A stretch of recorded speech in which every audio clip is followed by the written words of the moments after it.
Hello and welcome to my YouTube channel, Politically Very Incorrect. I am your host, Suha. I am recording this episode with a heavy heart because of the grave escalations in the Middle East. And today, merely like minutes before I'm recording this episode, I learned of an Israeli raid on my beloved home country, Lebanon.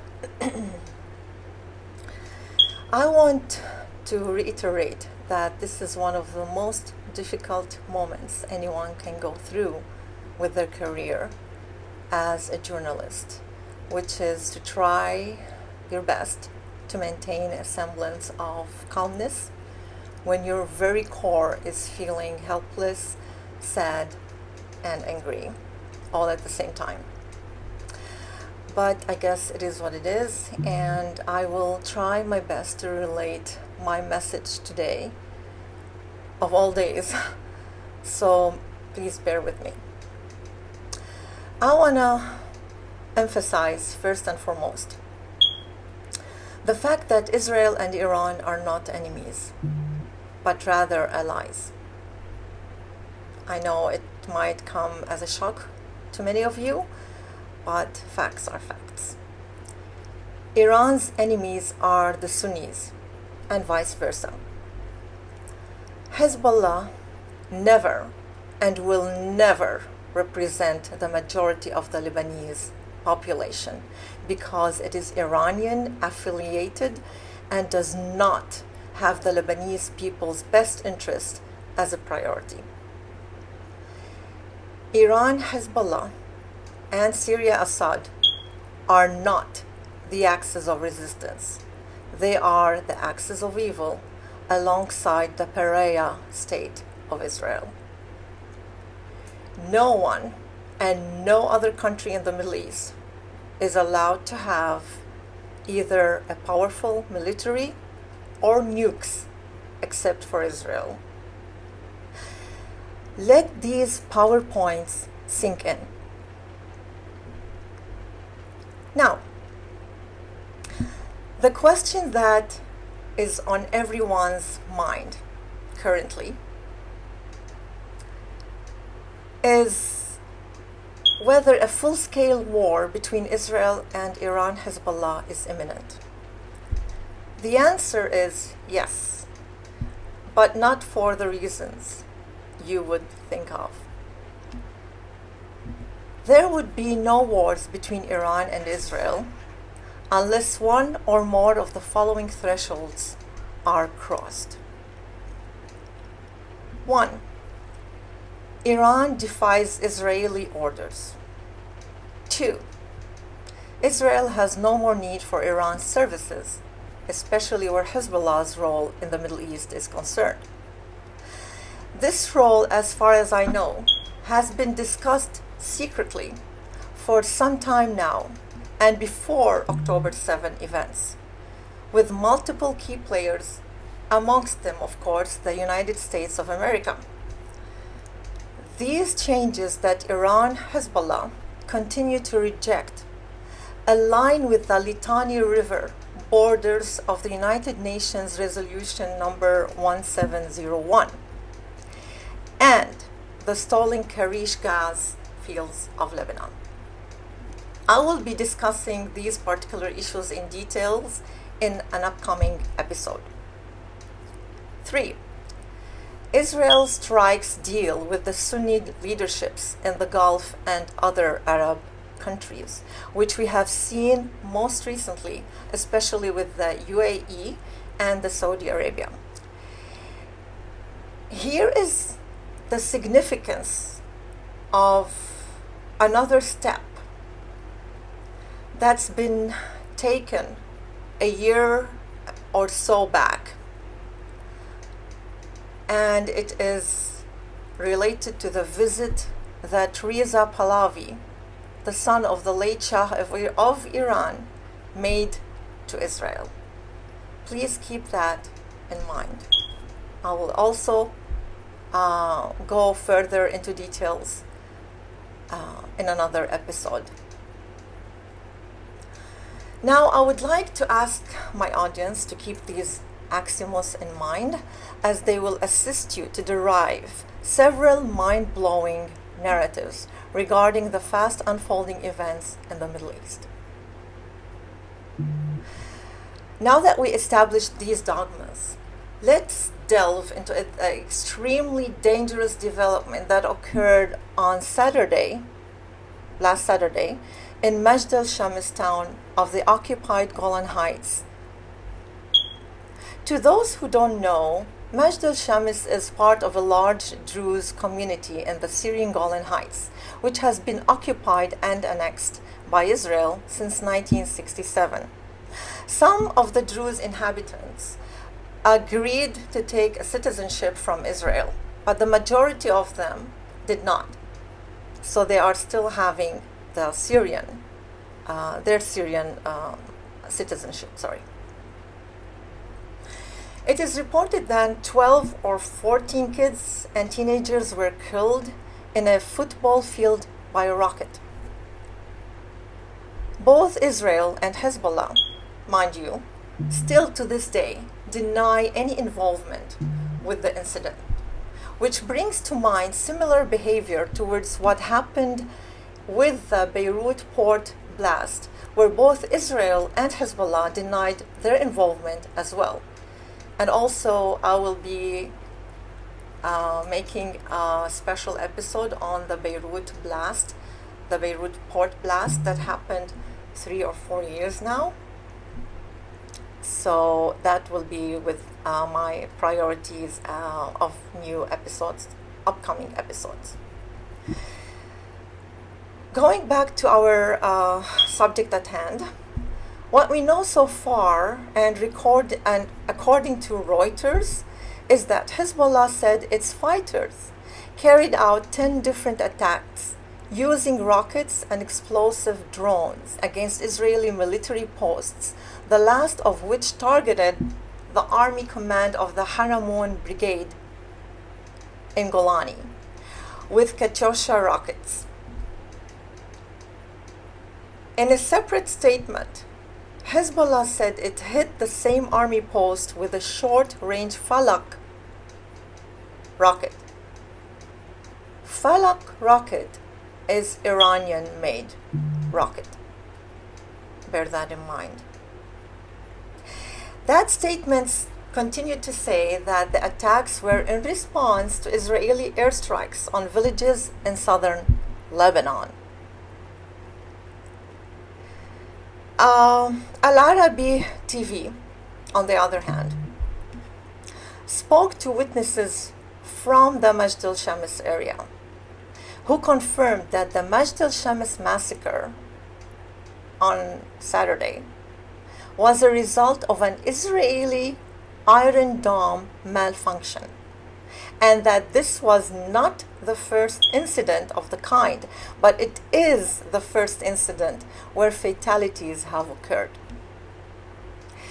Those eyewitnesses refused to come forth on camera for fear of Israeli retribution and imprisonment. Democracy. Yep. Whichever the case may be, it is imperative that an international inquiry into this incident should be conducted ASAP, because it seems that Israel's right-wing psychos are hell-bent on attacking Lebanon yet again, killing in the process thousands of civilians under the guise of eliminating Hezbollah. I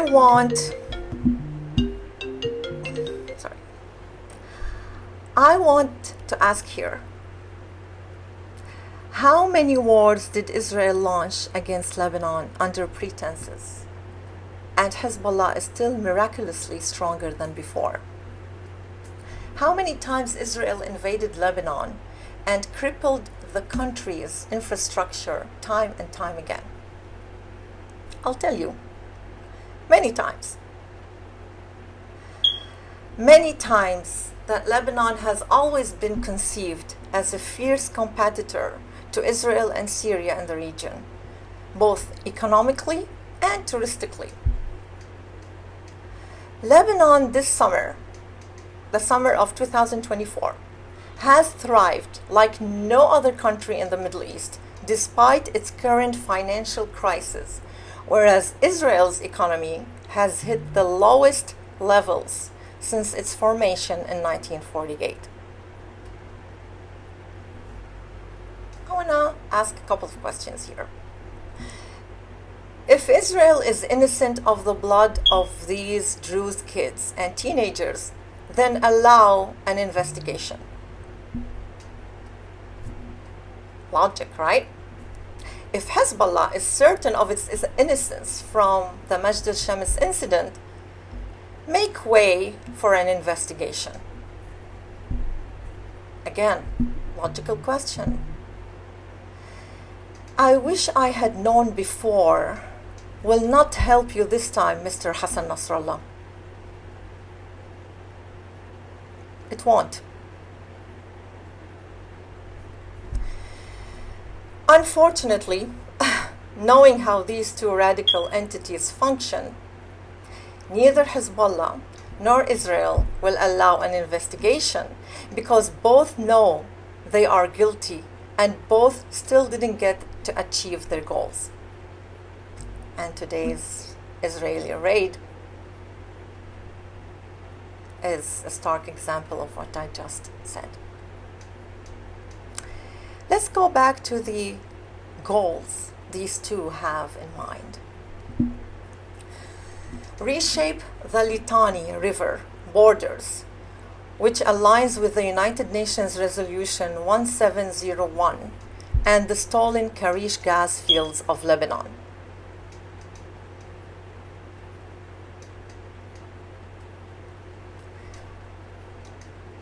I would like to conclude this episode by stating the following. As a Lebanese American Druze, I will allow myself to speak on behalf of thousands of Druze all over the world to say the following. This message is strictly for the Israeli leaders, Hezbollah leaders, Iran leaders, and US leaders. We are a minority group of people with a history that goes back to more than 3,500 years. We are proud Druze. Our faith largely consists of honesty, loyalty, honor, compassion, and dignity. That said, we also don't take crap from anyone, and we refuse to be manhandled as scapegoats by Israel or Hezbollah to score points with your dirty games of death and destruction in the Middle East. Let it be known that any Israeli war against Lebanon was already planned way before the Majdal Shams massacre or even the October 7 attacks.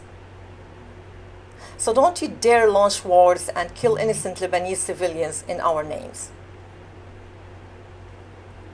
As for Hezbollah, don't you dare use us Druze in Majdal Shams or anywhere else for that matter as human shields against Israel or anyone else in the region. If Israel wants to eliminate Hezbollah, why not eliminate the head of the snake? Iran. Why bother with the tail? If you Hezbollah want to attack Israel, go ahead. Do so from Iran. Why not? Why did you stop? Why did Iran stop? Why did Israel stop? Enough is enough. Enough is enough. Hezbollah never and will never represent the Lebanese people. Period. The Lebanese majority are fed up with your BS. Finally, I call upon the US mainstream media, as well as the many respected political commentators here on YouTube, like the Majority Report, group members, Sam, Emma, and the rest of the gang, Kyle Kalinske and friends, TYT, etc., to begin looking at the relationship between Iran and Israel from a different, more realistic angle, especially after all was exposed with the theatrical show both countries provided to the world a few months back, and to change the narrative that a World War III might be triggered outside the points I introduced previously, because it won't. Again, I remind everyone that Iran, Hizbullah, Syria-Assad, and radical Israel are the axis of evil in the Middle East, and they are taking all civilians in that area hostage for power and profits. Don't be fooled. That's it for now. I will try to go on live depending on the escalating developments. But for now, I want to thank you for stopping by. And please do me a huge favor. Subscribe to my channel, Politically Very Incorrect. Hit the bell button to get notified when I drop a new video. Share and like, comment as much as you can to help me with the algorithm. This is your host, Suha Amr. Until next time, don't be afraid to stand up for the truth and for what is right.